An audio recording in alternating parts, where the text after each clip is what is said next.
But that's a great question. I don't have a specific answer. If you go to cross the road and don't look left and right, the chances are you won't get to the other side. Okay. And that's risk management. So it's as simple as that. If an organisation doesn't look left and right, and that doesn't necessarily cost very much, because most of the answers are with the employees. The shop floor employees, the marketing employees, the accounting employees, they pretty much know the answers, but more often than not, and it's not just in Sri Lanka, they're not being asked the right questions in an impartial framework. So one of the purposes of my visit is to try and give impetus to the formation of a Risk Management Association of Sri Lanka, where there are already professionals operating here, Sri Lankan professionals, and I would like to encourage them to form an association that can take international best practice and help bring it into the Sri Lanka corporate market. That's very interesting, Paul.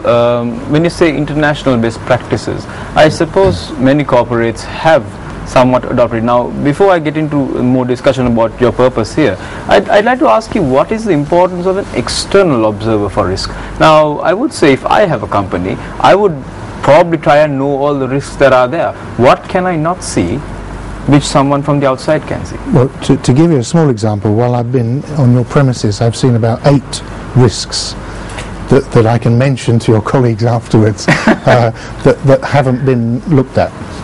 So it's a fresh pair of eyes with no direct interest. If I say something that upsets the chairman or the chief executive, I don't really mind, because my job is to raise the issue. I see. Just coming back to your BP thing, if I may, it shows you why it should be at board level, because the CEO had to resign.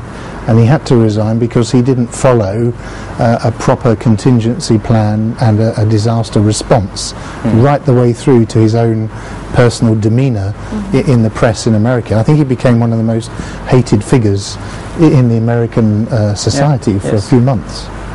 So from what I understand, then risk management is an independent consultancy to any corporate, is it?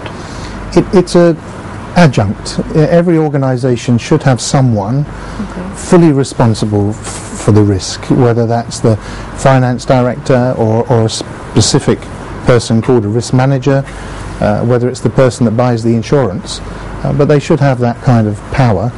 And generally at a main board meeting there should be an item on the agenda called risk, where the directors talk about it. When a company is audited every year, the auditors should raise that question. What are you doing to identify and mitigate your risks? So there are various organisations, the auditors and accountants in Sri Lanka, plus the insurance industry, that all need to get this, coming up to the boil a little bit more. Paul, just to ask you, you mentioned insurance is one of the methods that we can mitigate risks. If you could elaborate a little bit on the other methods that's available out there and what other things that people can do? I think insurance is a way of transferring that risk. Okay. Once you've identified it, one great way is to let everybody in the company know what the risks are and make them part of the protection mechanism. But how risky is that for a company? For the employees to know what the risks are, is that commonly done? Yeah, if somebody's walking along and they see a trip hazard or a loose wire or something like that, they should be encouraged just to report it to the safety team or the fire team, and they should be encouraged that that's part of their job, is helping the company identify risks. Doesn't matter how small they are, because every big loss, every big fire starts from some small problem in a plug or a piece of equipment. So it's really just very simple steps involving the workforce. Could there be the crossing of the fine line between pointing fingers at every little glitch as opposed to doing something in the best interest of the company? Could that happen?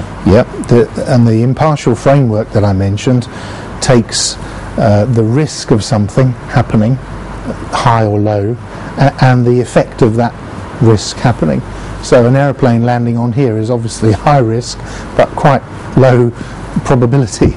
It'd be a high probability for people tripping up but if you had someone very important here, a famous person, and they tripped up, then that could be expensive for you. So everything depends on looking at it through this framework. Now, something you mentioned about when you're talking about the risks, one thing you mentioned is for example, the buildings and it might burn down and so on. Yeah. But you also mentioned that it's also with the personnel that you have. Now, how does risk management get involved with the personnel that a company has? Well, in reality, it's the people that are more important than, it's the people more important than the studio, or all your technical colleagues here. You can replace a machine, but you can't replace the people. And so, generally speaking, identifying who the people are and what roles they have and what risks they may face is more important than just the machines and buildings. To ask you about Sri Lanka and the current situation in Sri Lanka, could you give us an idea of what risk management is like in Sri Lanka and where it needs to go in the future? Well, I think your economy is poised now, isn't it, for a very serious and new growth. And I think you need to look at what international investors will be expecting.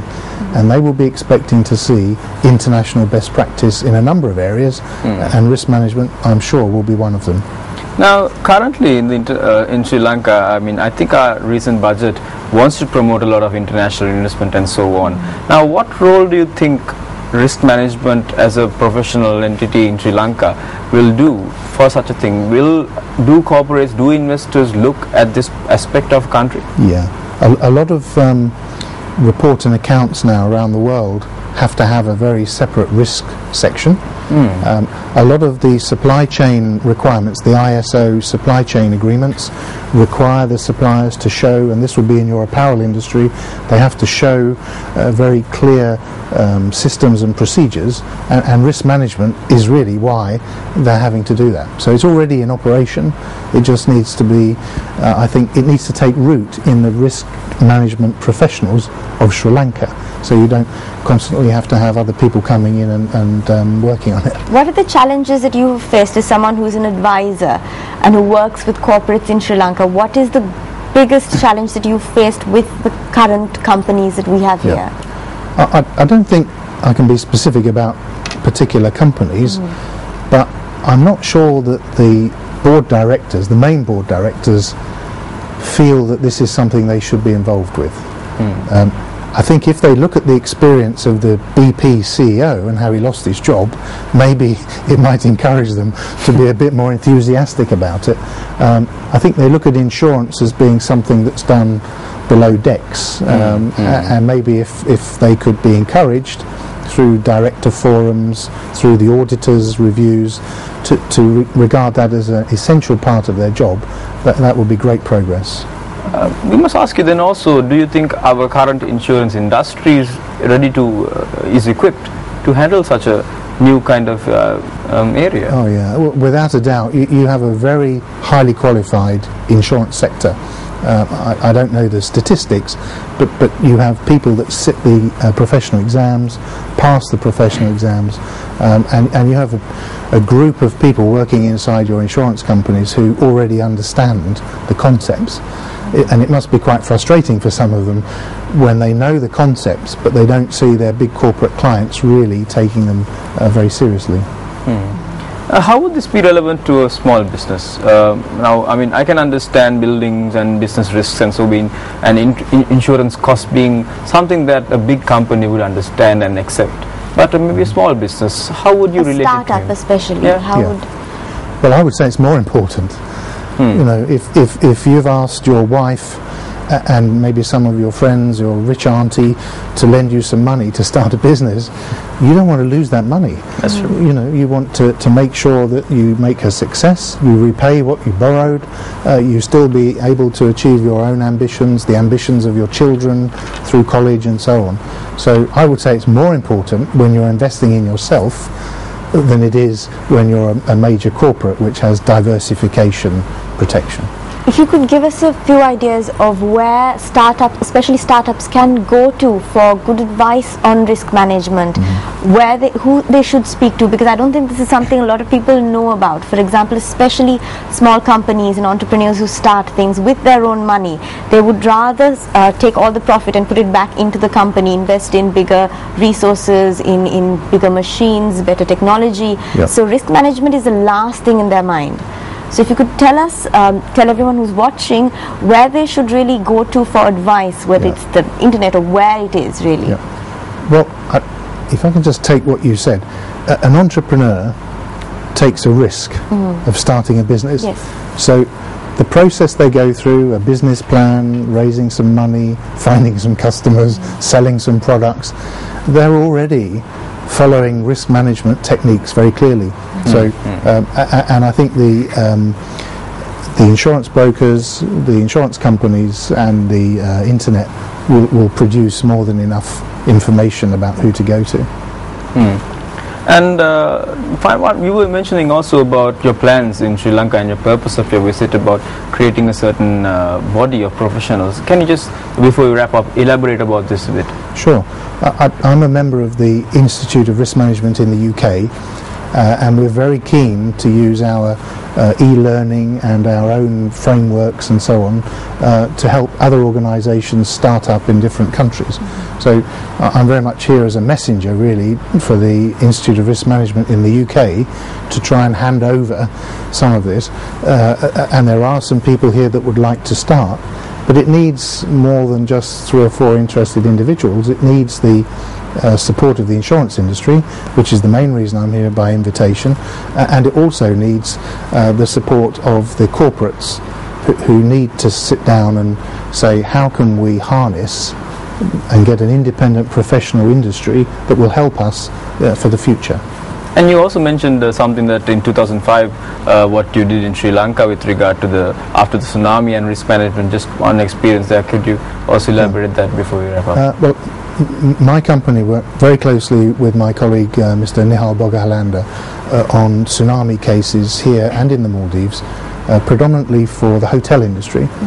And they reacted, your hotel industry reacted very, very well, very, very considerately.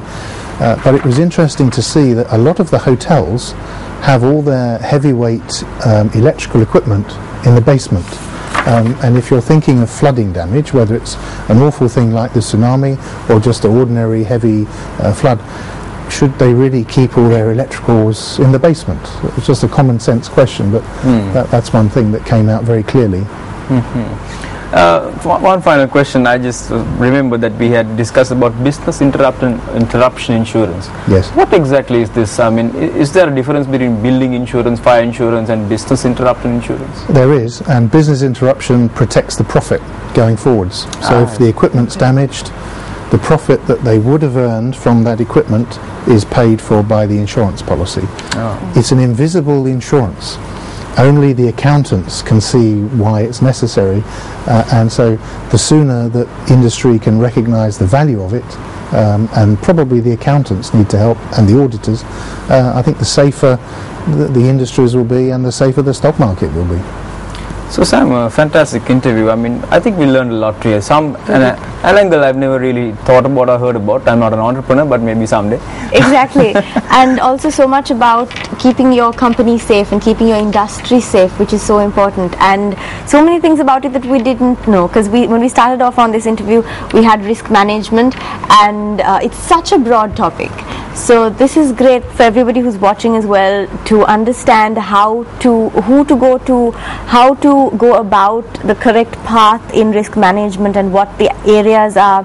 So it's nice to know that hopefully in the future there will be a well-recognized international body that people can go to directly for advice. That's very important, because that's a standard and people can go there and get all their questions answered. So thank you so much for being with us, Mr. Paul. Thank you. Fantastic interview. Thank you so much, Paul. Thank you. And with that, we'll take a quick break on Good Morning Sri Lanka and be right back.